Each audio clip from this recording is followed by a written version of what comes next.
नाजरीन, हम हर हफ्ते आपके लिए लाते हैं माहौलियात पर मबनी हमारा प्रोग्राम माहौलियात और हम, जिसमें हम आपको रूबरू कराते हैं ऐसे मौजू से जिसका सीधा ताल्लुक हमारी और आपकी ज़िंदगी से होता है।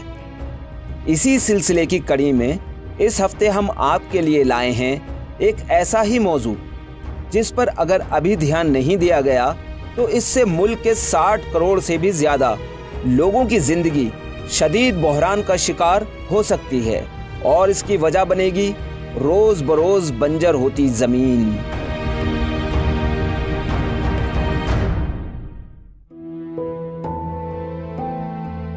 बंजर ज़मीन वो ज़मीन होती है जो पूरी तरह से सूख चुकी होती है और इसकी गहराइयों तक पानी का नामो निशान नहीं होता है। इस ज़मीन से नबातात और ज़िंदगी का नामो निशान पूरी तरह ख़त्म हो चुका होता है और इस पर किसी भी तरह की ज़िंदगी तकरीबन नामुमकिन होती है।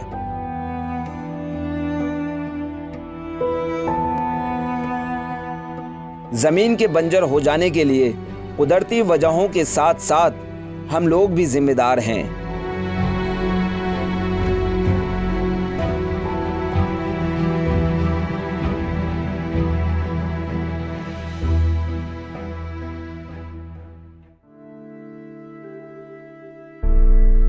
इसरो की रिपोर्ट के मुताबिक हमारे मुल्क का तकरीबन 29.32% यानी 96.40 मिलियन हेक्टेयर रकबा डिग्रेड हो चुका है।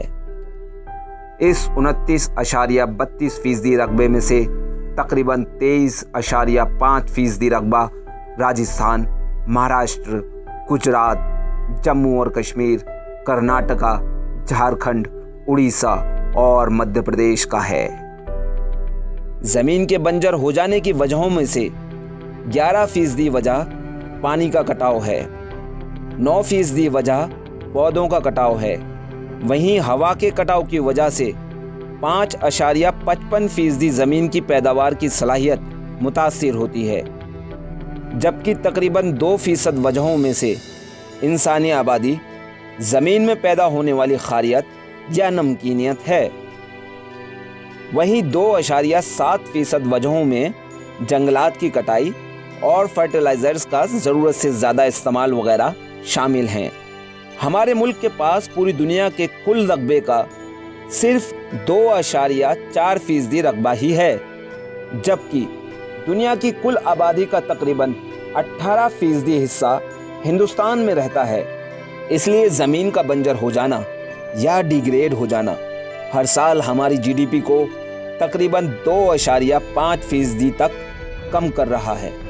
इसकी वजह से जहां एक तरफ फसल की पैदावार मुतासिर हो रही है, वहीं दूसरी तरफ ग्लोबल वार्मिंग और मौसमों में बदलाव भी हो रहा है।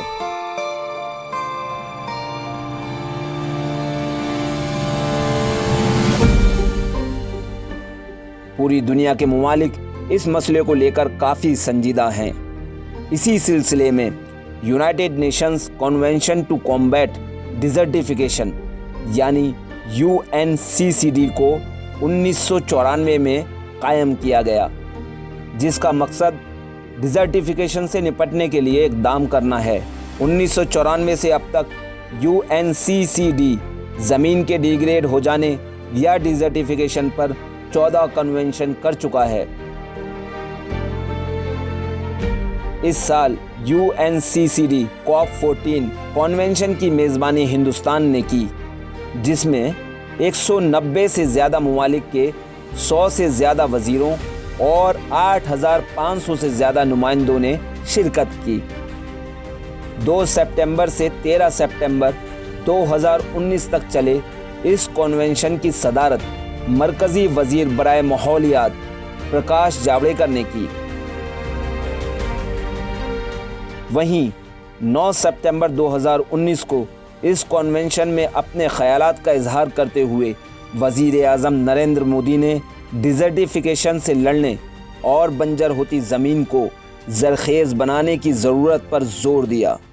India would raise its ambition of the total area that would be restored from its land degradation status from 21 million hectares to 26 million hectares between now and 2030.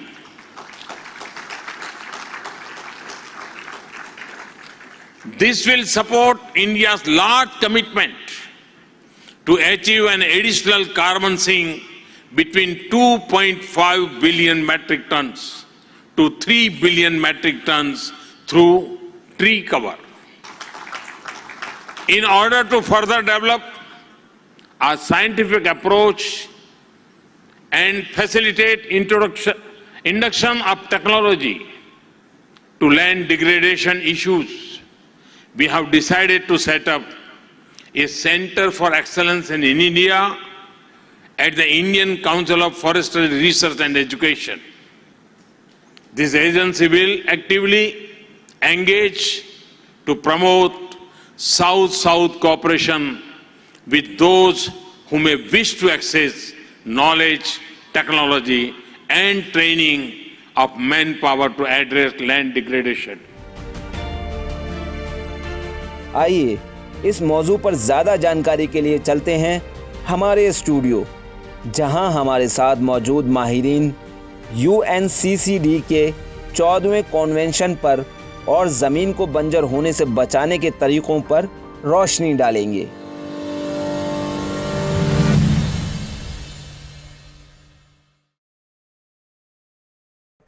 नमस्कार, आदाब। मैं हूं श्रीकांत सक्सेना और आप देख रहे हैं प्रोग्राम माहौलियात और हम। दोस्तों, गुज़िश्ता 2 से 13 सितंबर के बीच हिंदुस्तान में एक बहुत अहम कन्वेंशन हुआ जिसका नाम था UNCCD, United Nations Convention to Combat Desertification. ये डेजर्टिफिकेशन एक बड़ा अलग सा एक टर्म है जिसका मतलब ये है कि धीरे धीरे हमारी ज़मीन की फर्टिलिटी या उसका जो उपजाऊपन है वो कम होता जा रहा है। इसे रोकने के लिए बैनुल-अक़वामी सतह पर बहुत एफ़र्ट्स किए जा रहे हैं UN की तरफ से। हिंदुस्तान में तकरीबन 200 देशों ने इसमें हिस्सा लिया। टू बी वेरी प्रेसाइज 197 देश इसमें हिस्सा लेने के लिए हिंदुस्तान आए और हिंदुस्तान ने मेज़बानी इसकी की। इस विषय पे बात करने के लिए कि इस कन्वेंशन में किन किन बातों पर बातें हुई, क्या फ़ैसले लिए गए और आगे की क्या स्ट्रेटजी तय की गई, हमारे पास में 3 माहिरीन हैं।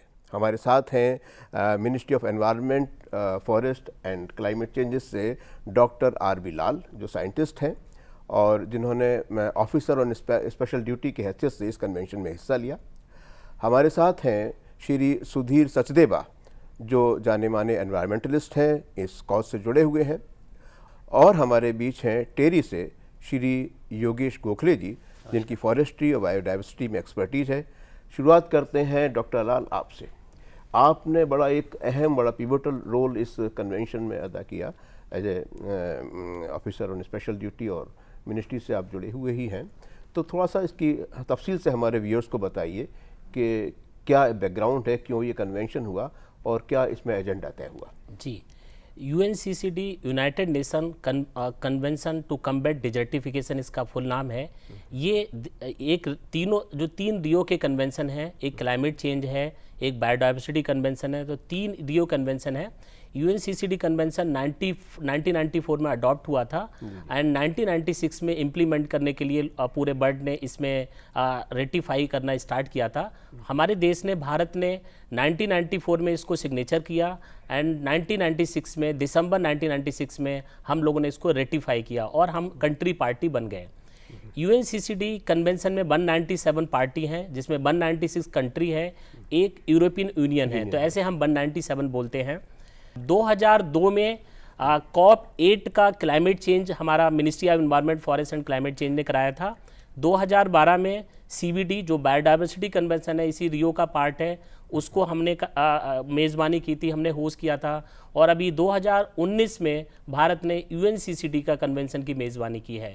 तो इस टाइप से ये टोटल 4 ऐसे देश हैं पूरे वर्ल्ड में जो तीनों रियो के, जो कि अगर देखा जाए तो वर्ल्ड के सबसे बड़े कन्वेंशन कहलाते हैं, उन कन्वेंशन को कराने वाला भारत उन 4 देशों में शामिल हो गया है। COP14 था, 13 चाइना में हुआ था, 15 2 साल के बाद कभी किसी दूसरे देश में होगा, अभी तक देश डिसाइड नहीं हुआ है। तो मैं ये बताना चाहूँगा इसमें लगभग 9,000 डेलीगेट्स पार्टिसिपेट हुए थे। उन 9,000 का अगर मैं ब्रेकअप बताना चाहूँ तो इसमें 120 मिनिस्टर्स थे पूरे वर्ल्ड के, पूरे देश से आए थे मिनिस्टर्स थे जिन्होंने हाई लेवल सेगमेंट अटेंड किया था। एंड उसके बाद हमारे इसमें CSO होते हैं, NGO होते हैं, कंट्री पार्टी होती है, जो मैंने बोला कि 197 कंट्री पार्टी हैं। तो हर देश से गवर्नमेंट ऑफिसर, साइंटिस्ट, एडवोकेट्स, ये सब वहाँ से एक्सपर्ट, थिंक टैंक, ये सब आते हैं।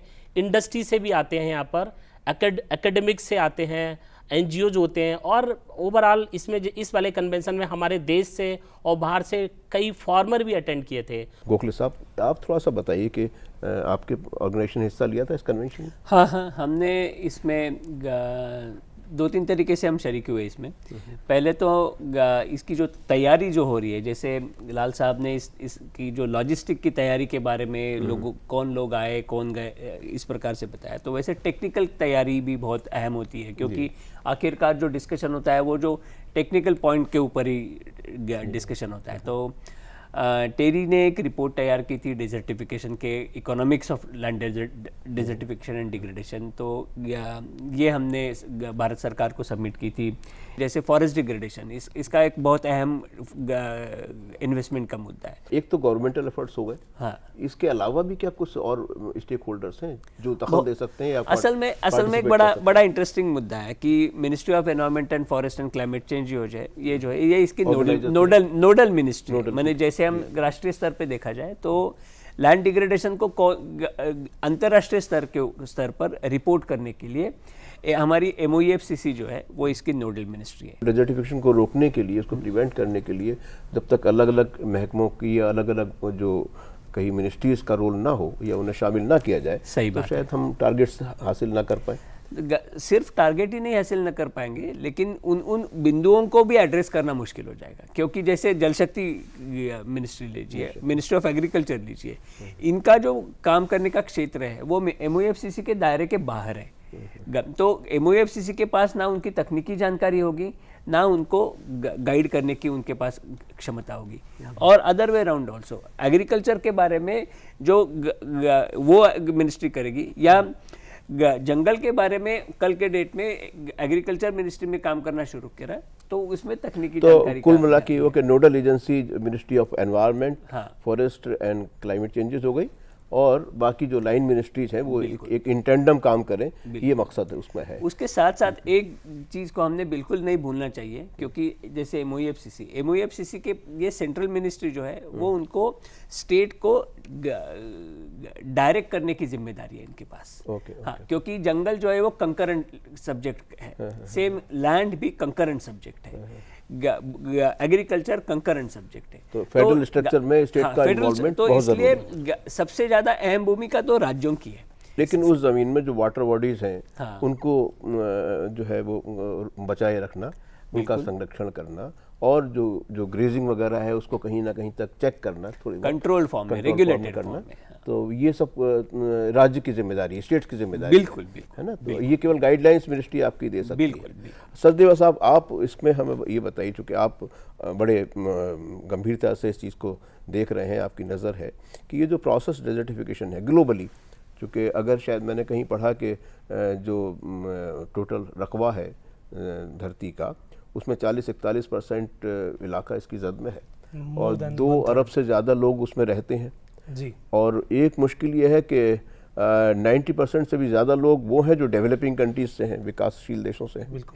तो ज़्यादा प्रभावित तो वो लोग होते हैं, और तमाम एनवायरमेंटल इश्यूज़ पर जो जिम्मेदार हैं, जो पॉल्यूशन लेवल बढ़ाते हैं या जिनकी वजह से जो ये हालत हो रही है, वो डेवलप्ड कंट्रीज हैं।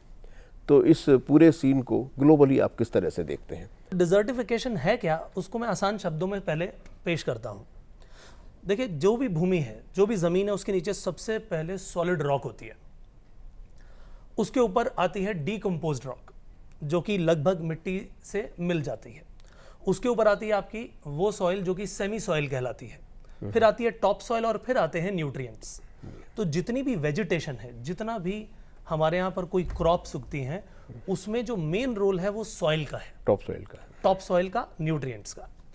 अब समस्या ये आ रही है कि इसके कई ऐसे कारण हैं जिसके कारण से ये डिजर्टिफिकेशन एक प्रोसेस की तरह होता चला जा रहा है। मैं उस प्रोसेस पर अब नज़र डालूंगा थोड़ी सी। ओवर ग्रेजिंग, यानी आपने जानवरों को छोड़ दिया, वो जहाँ तहाँ ग्रेजिंग करते रहें, चरते रहें, और पता चलता है वो चरने के साथ साथ जो उसके न्यूट्रिएंट्स थे, जो टॉप सॉइल थी, उसको भी उखाड़ देते हैं। पेड़ लगातार उन्होंने डैमेज किया, वो डैमेज हो रही है। एक कारण ये, पेड़ कटते चले जा रहे हैं जो कि भूमि को बांध के रखते थे। फिर किसानों का क्या है कि एक ही तरह की फसल बार बार उगाए जा रहे हैं, क्रॉप रोटेशन नहीं हो रहा। क्रॉप रोटेशन के ना होने से जो उसके बाकी बचे हुए न्यूट्रिएंट्स थे वो दूसरी फसल ले सकती थी, वो नहीं ले गए। अब एक ही तरह की फसल बार बार यूज करते ही करते न्यूट्रिएंट्स वो भी निकल गए। अब जब बारिश आई तो वो जो मिट्टी थी अब वो बहा करके ले गई। या तो आपने उस मिट्टी को रोकने का कोई तरीका अपनाया हो। जब वो मिट्टी बह जाएगी तो अब जो उसकी जो टॉप सॉइल थी उखड़ गई, सेमी सॉइल नजर आने लगी। अब जब सूरज की तपिश उस पर पड़ेगी तो बिल्कुल एक पैनकेक के माफिक बन जाएगी। सख्त ऐसी भूमि, बंजर भूमि जिसे कहते हैं आप, वैसी बन जाती है। अब अगला प्रोसेस, जब तेज हवाएं चलेंगी वो धूल के रूप में उड़ना शुरू हो जाएगी।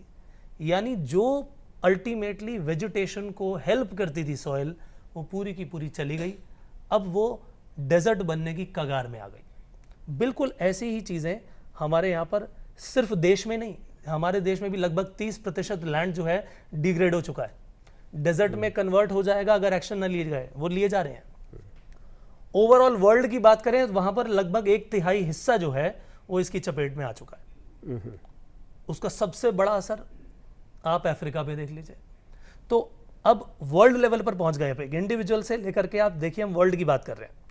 अब बीच में देश की बात करें तो देश भी ऐसी ही समस्याओं से जूझ रहा है।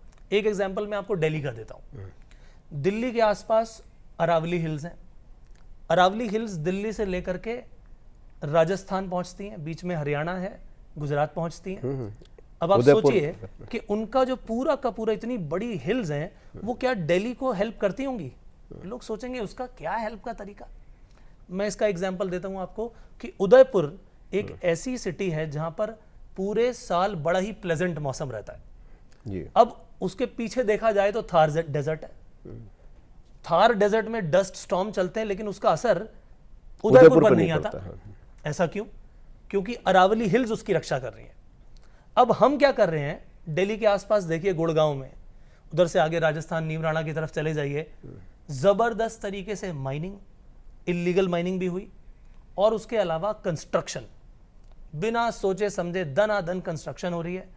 उनका डैमेज होना अल्टीमेटली दिल्ली के लिए बड़ा खतरनाक है। अब आप देखेंगे आजकल जब यहाँ तेज हवाएं चलती हैं तो धूल ही धूल होती है, पहले ऐसा नहीं होता था।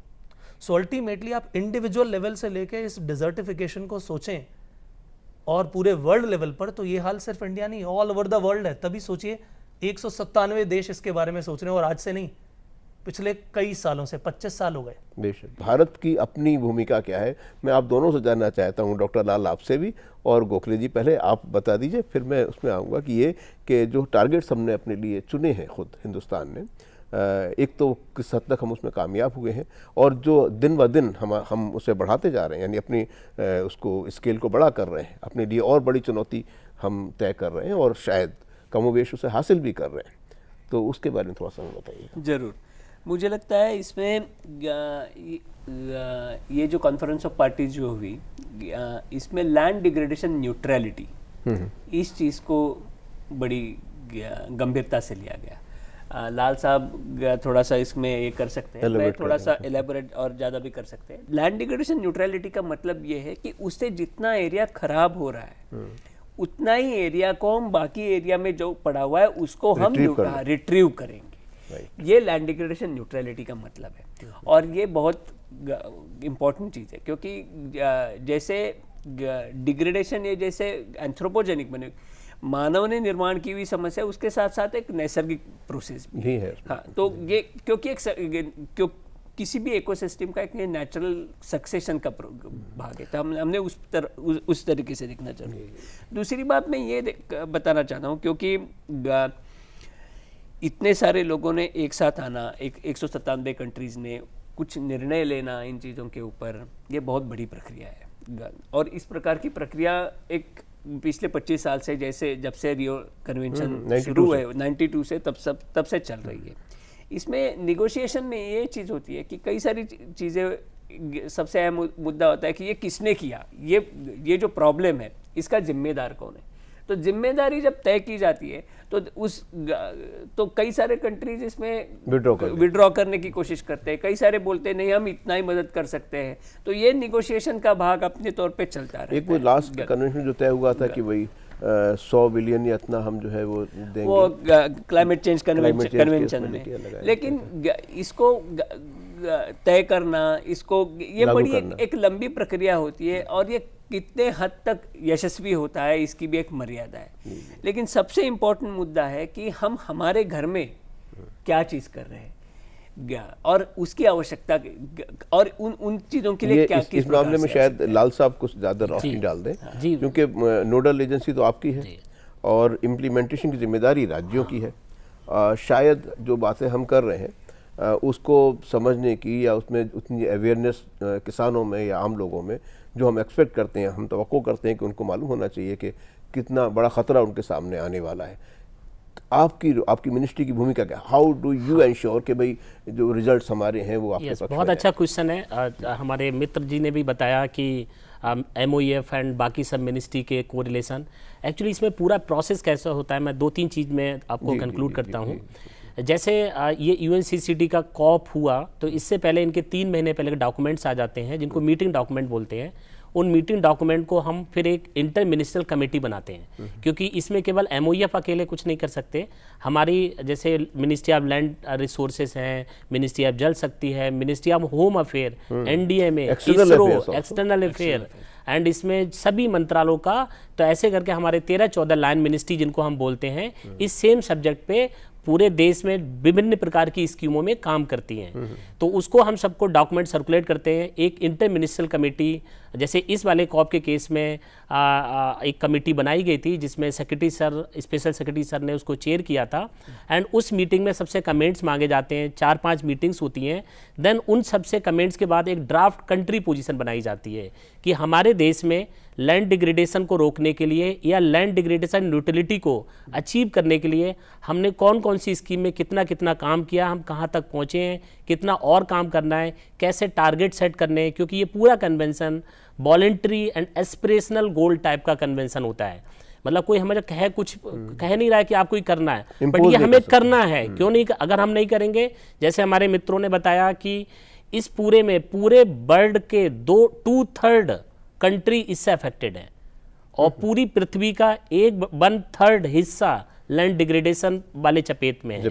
तो इन सब समस्याओं को दूर करने के लिए फिर हम एक स्ट्रेटेजी बनाते हैं, ड्राफ्ट कंट्री पोजीशन बनती है, ऑनरेबल मिनिस्टर सर इसको अप्रूव करते हैं एंड देन फिर जैसे वहाँ पर एक मीटिंग डिफरेंट टाइप की होती है। जैसे मैं आपको बताना चाहूँगा, एक कॉप होता है, इसकी 2 सब्सिडरी बॉडी होती हैं जिनको CST एंड क्रिक बोलते हैं। CST क्या होती है, committee of science and technology होती है। क्रिक क्या होता है, committee of implementation of the convention होता है। तो ये पूरा कन्वेंशन में जो डिसीजन होते हैं उनका रिव्यू करती है। तो इस बार क्रिक में 7 एजेंडा आइटम थे, CST में 6 एजेंडा आइटम थे एंड कॉप में 22 आइटम थे। अब इसको अपने देश में कैसे लागू करें, जो बहुत अच्छा क्वेश्चन है कि ये तो सब कागज कार्रवाई तो हो गई, बट इसको कैसे लागू करना है। तो ऐसे 35 डिसीजन हुए। इन 35 डिसीजन के बाद हम इसको कंपाइल करते हैं। देन कंपाइल करके जो हमारी line ministries and state government हैं उन डिपार्टमेंट के साथ बैठक करके डिस्कस करके उनको सब टारगेट दिए जाते हैं। जैसे हमारे प्रधानमंत्री जी ने उस प्रोग्राम में जो 9 तारीख को हाई लेवल सेगमेंट था जिसमें पूरे वर्ल्ड को स्पेशल एक एड्रेस किया था, जिसमें उन्होंने 3-4 अनाउंसमेंट भी किए थे। एक अनाउंसमेंट ये भी था कि अभी तक भारत 21 मिलियन हेक्टेयर को रिस्टोर 2030 तक करेगा। इसमें 5 मिलियन और जोड़ दिया है, जो मिला के 26 मिलियन हेक्टेयर हो जाएगा। एक उन्होंने बहुत बड़ा एक अनाउंसमेंट किया था, जो अनाउंसमेंट था साउथ कोऑपरेशन। हमसे भी काफ़ी गरीब देश हैं, डेवलपिंग हैं, उनके पास टेक्नोलॉजी नहीं है, तो उसके लिए ICFRE देहरादून में एक सेंटर ऑफ एक्सीलेंस खोला जाएगा। उस एक्सेलेंस सेंटर का मतलब होगा जो डेवलपिंग कंट्री हैं, जिनकी समस्याएं हैं, जो लैंड डिग्रेडेशन को मेजरमेंट नहीं कर सकते हैं, टेक्नोलॉजी नहीं है, उनको वो technology training and even student degree वगैरह भी वहाँ पर डिस्कस करेंगे, उनको प्रोवाइड करने का आगे प्लानिंग है। तीसरा एक जो बहुत बड़ा अचीवमेंट था, जो अनाउंस किया था कि हमारा इसरो सैटेलाइट, सब लोग जानते हैं कि हमारा इसरो बहुत अग्रणी है इन सब क्षेत्रों में।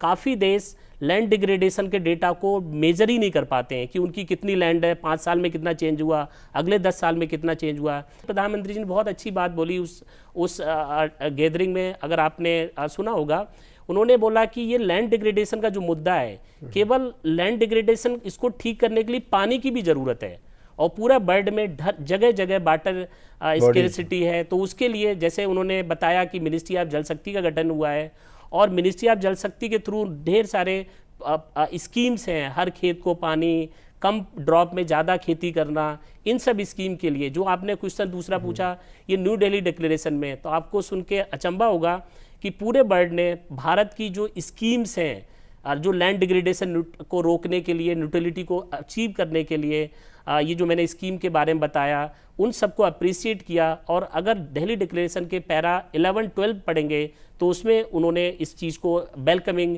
कंट्री का स्टैंड बताया। और एक बहुत अच्छी बात है, उस पूरे प्रोग्राम के दौरान हम तो पूरे टाइम में डिलीब्रेशन में वहाँ रहे, मैं बिकॉज इंडियन डेलीगेशन का भी मैं हिस्सा था, तो उसमें जो हमारा सॉयल हेल्थ कार्ड वाला है, ये पूरे वर्ल्ड ने अप्रिशिएट किया है। मैं आप तीनों साहिबान से ये जानना चाहता हूँ कि जो हमारा विज़न है to combat this problem this manners of desertification, इसमें इंडिया ने एक स्टैंड लिया, अपेरेंटली दुनिया भर ने उसको एक्सेप्ट भी किया हुआ है।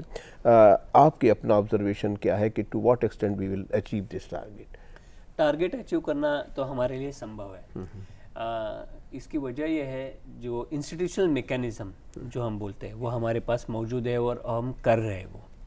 लेकिन इसमें जो लिमिटेशन जो है, जैसे मैं आपको उदाहरण देता हूँ कि इंटीग्रेटेड वाटरशेड मैनेजमेंट प्रोग्राम, जिसको अभी प्रधानमंत्री कृषि सिंचाई योजना का वाटरशेड कंपोनेंट के हिसाब से पर ड्रॉप मोर क्रॉप की जो बात कर रही है, ये सिर्फ एग्रीकल्चर ओरिएंटेड नहीं है, इसमें बहुत ही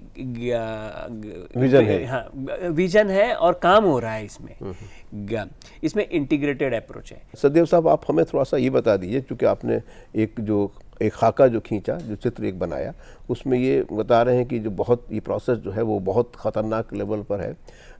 अब आप अर्बनाइजेशन को शायद ना रोक पाए, लेकिन उसे कंपेंसेट करने के लिए दूसरे कदम उठाए जा सकते होंगे कुछ। आज हम बात करते हैं सोसाइटीज़ बनाने की, उसको बनाने में 5-6 साल लग जाते हैं, और ऐसे भी पेड़ हैं जो 5-6 सालों में अपनी एक सही जो है हाइट बना लेते हैं।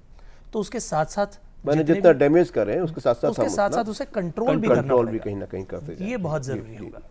तो नाज़रीन, ये तो थी हमारी बातचीत डेजर्टिफिकेशन के मसले पर, और हमारे जो तीनों माहिरीन हैं, जनाब योगेश गोखले साहब, डॉक्टर आर.बी. लाल जो कि मिनिस्ट्री से हैं, और सुधीर सचदेवा साहब, इन्होंने बहुत बेशकीमती ख्यालात आपसे शेयर किए। हम इस चर्चा को जारी रखेंगे अगले एपिसोड में, लेकिन फ़िलहाल हम आपसे इजाज़त लेते हैं। आदाब।